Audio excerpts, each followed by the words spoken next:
Morning. Okay, let me try that again.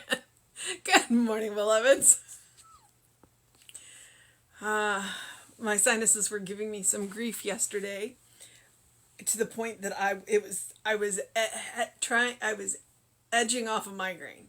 The good news is I didn't have the migraine, but I still had a really awful headache by the end of the day, and I was just like, all right. But yesterday when I came back from a walk, I saw an absolutely gorgeous cardinal.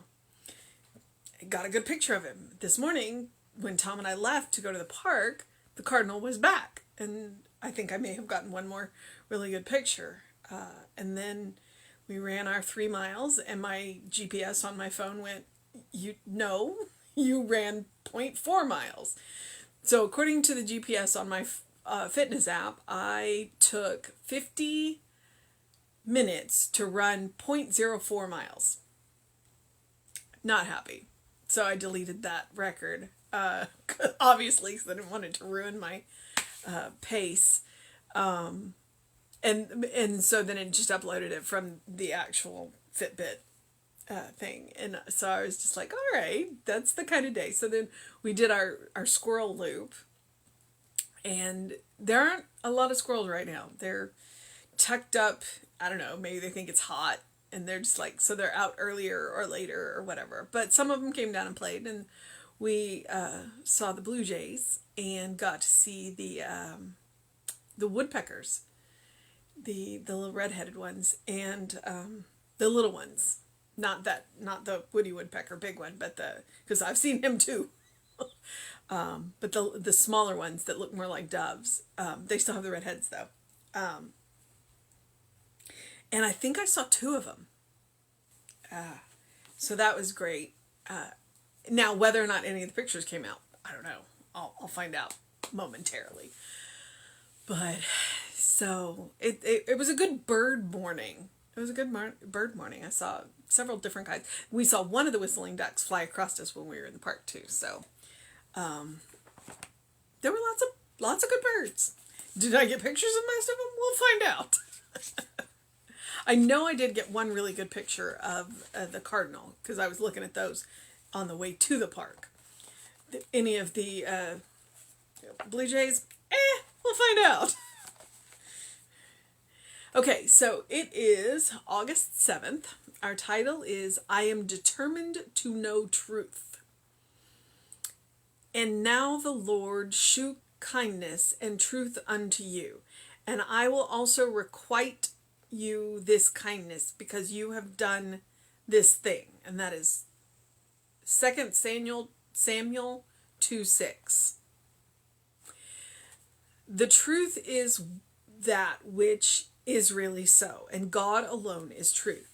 Too long have I accepted half-truth and false speculation of evil as being true, when only the real is permanent. With my mind established in truth, I look at all my fears and see them as nothing. I know that they have hampered me for too long a time, but now I am free, for I see them as they really are. Never again will the old race idea of age, lack, and disease intrigue my mind and confuse my soul. I am the free creation of spirit, and I know the truth of freedom. The truth of my life is that God's action is my activity. This is always healthy, strong, and forward moving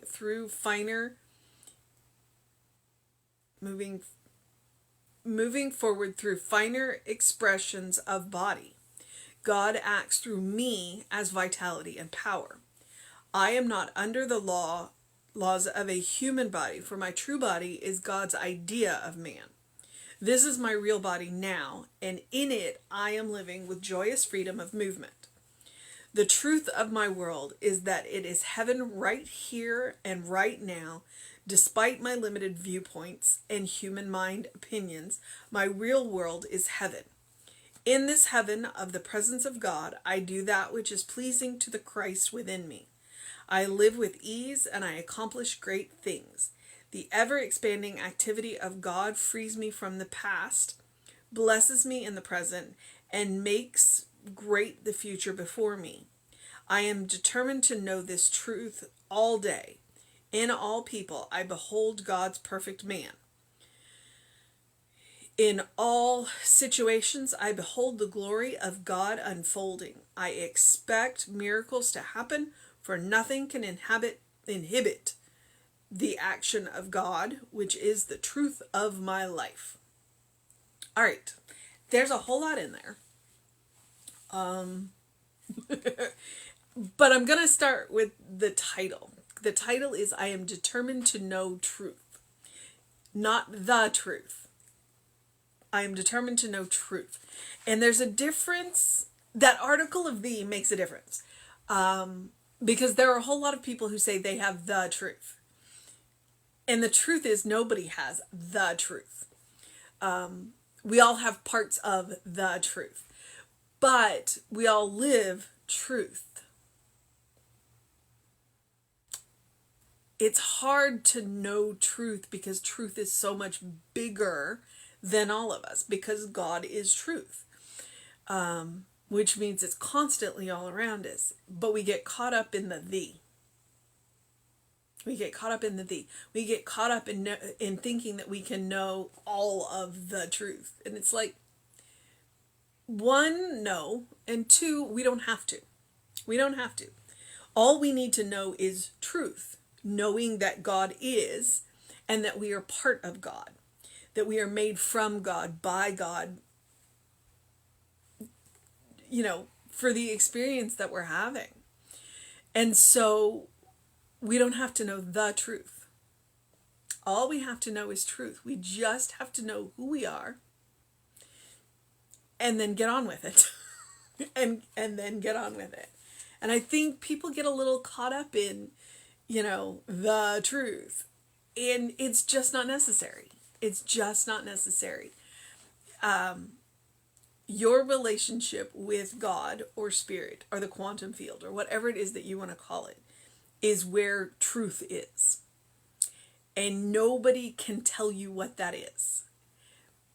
And if people are busy trying to tell you how to have that relationship, then they're not working on their relationship.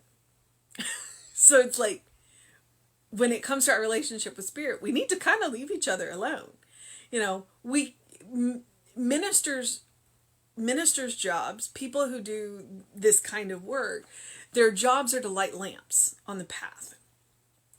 That's it. It's to illuminate the path, but you still have to walk the path. And so I can point the way to your truth, but I can't tell you your truth. You have to find that yourself. And ideally, that's what spiritual practice is for. That's what spiritual practice is for. Spiritual practice is for you to experience truth, which is your relationship with God, spirit. So that's why I wanted to start with, I like how the title is, I am determined to know truth. Not the truth. Truth. It's about your relationship with God. Okay, I don't know what to do with the Bible quote. And now the Lord showeth kindness and truth unto you, and I will also requite to you this kindness, because ye have done the thing. Except for the fact that the Lord shows kindness and truth unto you, and I, meaning Samuel, who the book is attributed to, will requite to you this kindness. So I can give you the kindness, but I'm not giving you truth. That's not the part of the quote. He says, because you have done the thing, which I would take to mean that you have explored your truth. You have explored your relationship with God. So all I can do is the kindness of lighting the lamp. That's it. I can point you in the direction of your relationship with God, but I can't have it for you. I can't walk your path for you. All I can do is illuminate your path. And your path and my path are not the same. So it is 2 Samuel 2:6, if you want to go look it up, because I'm not familiar with it. There may be more in there. As Reverend Norm says, You want to take Bible quotes in context, read a little bit before and a little bit after a Bible quote to make sure that what you're saying it means is what the author was intending. Because that's where we get into a whole lot of trouble with Bible quotes. People take it out of context. Okay, so the truth is that which is really so, and God alone is truth. Which is why I am postulating that truth for us would be our relationship with God. Because if God alone is truth, then our truth, that's what our truth has to be, is our relationship with God. Too long have I accepted half-truth and false speculations of evil as being true when only the real is permanent. And I would guess that half-truth is somebody telling me, well, this is what your relationship with God is. The only person who can determine what your relationship with God is you. With my mind established in truth, I look at all my fears and see them as nothing, because those fears do not exist in God. I know that they have hampered me for too long a time, but now I am free, for I see them as they really are. No thing. Nothing. They do not exist in God. Never again will the old race ideas of age, lack, and disease intrigue my mind and confuse my soul. So age,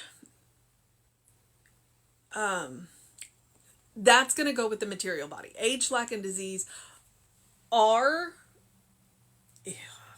and this is where we're going to walk that metaphysical line. Age, lack, and disease are a product of material. They cannot affect the core of you. They cannot affect that part of you that is immaterial, not material. That part of you that is pure spirit. They can't. So that's why I said we're walking that material line. The old race ideas. They're part of the race consciousness, therefore they happen in the material world, but they cannot affect the core truth that is you, which is where you meet God. So we don't let them intrigue our mind. We don't dwell on them. We do take the material steps that we need to do, because far be it from me not to tell you not to take care of the material part of you. You still have work to do. Otherwise, you wouldn't be here. You have work to do. So you take the material steps that you need to do to take care of the material form of you. But you don't let those things intrigue your mind and, what did he say, confuse your soul. Because they don't affect the true part of you. The part of you that exists beyond the material. The part of you that exists only in pure spirit. So you do what you need to take care of them, but don't let it intrigue you and don't let it confuse you. I am a free creation of spirit, and I know the truth of freedom. Say that to yourself, especially when any of those race conscious ideas start to intrigue your mind and confuse your soul. That's your power statement. I am a free creation of spirit, and I know the truth of my freedom. You are a free creation of spirit, and you know the truth of freedom.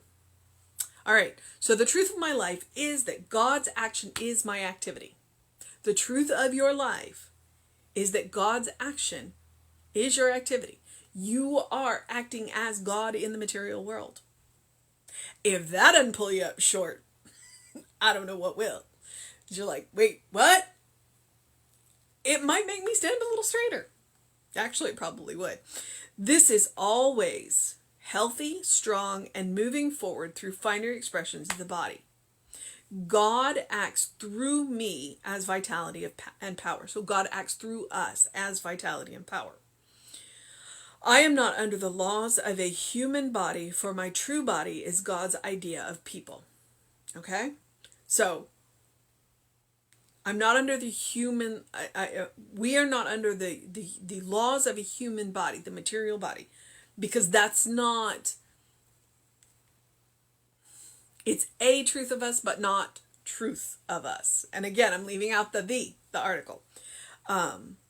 Our true body, and this is something that I say it on a regular basis. It's like when you're facing an issue with the material body, or you think that you've got a spiritual hitch in your giddy up, then what you want to do is you want to go back to God's idea of who you are.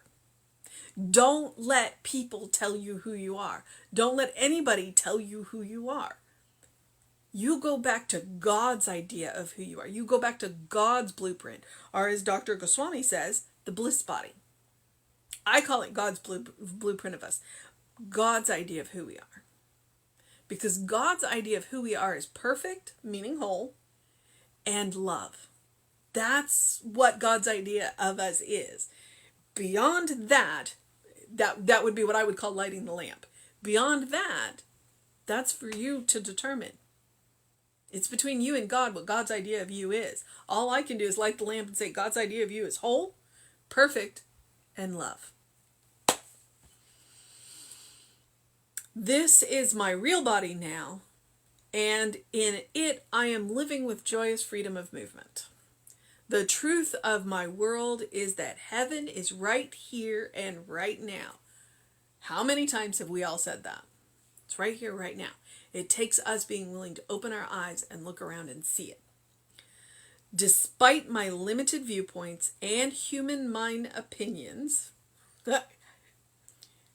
I like he says that. Despite my limited viewpoints and human mind opinions. So he's acknowledging, Ernest and Raymond are acknowledging that we have a limited viewpoint in the material world. And that we have human mind opinions. It's like, yeah, I know, I understand, you got them. My real world is heaven. That's why we do the spiritual practices, because that helps us to see beyond the limit of the material and to see into the spiritual and see beyond what's around us and to see the good in what is around us. In this heaven of the presence of God, I do that which is pleasing to the Christ within me. So heaven is the presence of God. So that's a good key on how do you get to heaven? Well, stand in the presence of God. You're always in the presence of God. Always. Be conscious of it. And then what is pleasing to Christ? Well, if Christ is love, anything done in love would be pleasing to Christ. When you're dealing between the Christ and the ego, you have to tell the ego, you know what? You don't get to drive. You don't get to drive. In the Christ consciousness, I am completely and totally safe. You can sit in the passenger seat for a little while. So I do that which is pleasing to the Christ within me. I live with ease and I accomplish great things. The ever-expanding activity of God frees me from the past, blesses me in the present, and makes great the future before me. The ever-expanding activity of God. The more conscious I am of God in my life, the presence of God in my life, the more I'm going to align with the activity of God, the more of that activity of God that is going to flow through me, the better my life's going to be. And I'm not saying that it's not going to be hard. And I'm not saying that occasionally I won't hit rough patches. Because when I hit those rough patches, I know I'm not alone. And I know that I have what it takes to get through them. That I have this internal support system to go along with the external support system of the people around me that also know God. I am determined to know truth this day. In all people, I behold God's perfect image. In all situations, I behold the glory of God unfolding. I expect miracles to happen, for nothing can inhibit the action of God, which is the truth of my life. Nothing can inhibit the action of God. The only thing that can get in God's way in our lives is us. So if we are more conscious of the presence of God in our lives, then we are removing any of the roadblocks that we have been putting up. So light the lamps, people. Walk your path. Know your truth. Know truth. And don't worry about the truth. All religions have pieces of the truth. None of them have the whole picture. And when we remember that, we can be a whole lot more accepting of other faith paths. Because everybody's got a piece. All right. Our mission today, should we choose to accept it?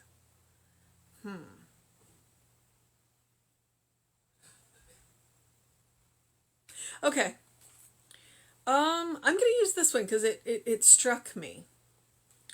The mission today, should we choose to accept it, is to never again allow the old ideas of race, age, and the old race ideas of age, lack, and disease to intrigue our minds and our soul. Instead of those race ideas, when they start to confuse our soul, what we are going to say to ourselves is, I am a free creation of spirit, and I know the truth of freedom. I know who I am. I know that I am a beloved child of God. Because that is who we truly are. We are beloved children of God, in whom God is well pleased. Always, always, and forever. That is the state of grace. That is the state of grace. And the best thing about grace is we don't have to ask for it. We don't have to beg for it. We don't have to plead. There's nothing we have to do. A state of grace is granted. And God will always grant us that state of grace because that is what God does. That is who God is. That is who I believe in. Because I believe that God is love. All right, beloveds, I always encourage you to do something loving for yourself, do something kind for yourself, do something compassionate for yourself, whatever that looks like. In just a minute, my loving, kind compassion is going to strip off these sweaty clothes. It was a great day in the park. I enjoyed it. I have engaged my mind and my body today. I have gotten my face full of sun early this morning. I hope that you will also. And it's summertime. Drink plenty of water. And don't worry, in the wintertime, I encourage you to drink plenty of water, but it doesn't necessarily have to be cold. By encouraging you to do that, I am encouraging you to take care of yourself. Nobody deserves your loving, kind compassion more than you. And the more you practice it on yourself, the more you will have to share with your fellow people around you. It's the way it works. All right, beloveds, in the midst of all that, open the windows of your soul. Allow the breath of heaven to remind you do live right here, right now, in heaven. It is all around you. It merely takes you being willing to be conscious and to stand in the presence of God. That's what we heard today. Stand in the presence of God. We are a spirit created in freedom. All right, beloveds. It's Saturday. Ooh, I need to get the title up today. I'll do that. So I know Reverend David will be on Facebook Live around 5 p.m. with you. I'll be back at 9 a.m. with you, and then we will have a service for you. We are still doing in-person and online. We will continue to do the online because we know we got people all over the country and maybe even around the world watching. So that will be. I will see you tomorrow. All right? Do what you need to do to have a wonderful day. And do bear in mind, these talks are archived on the Running Rev Ryan YouTube channel, so feel free to go and check that out. Yeah, there's a lot of them. And the Creative Life Spiritual Center also has a YouTube channel, and that's where we archive Jesse's Sundays and his Wednesdays when we were doing those. All right, beloveds, Have a wonderful day. Oh, and all the guest speakers and soul sessions are up there too. All right? Have a wonderful day. I will see you tomorrow. Know that you're loved.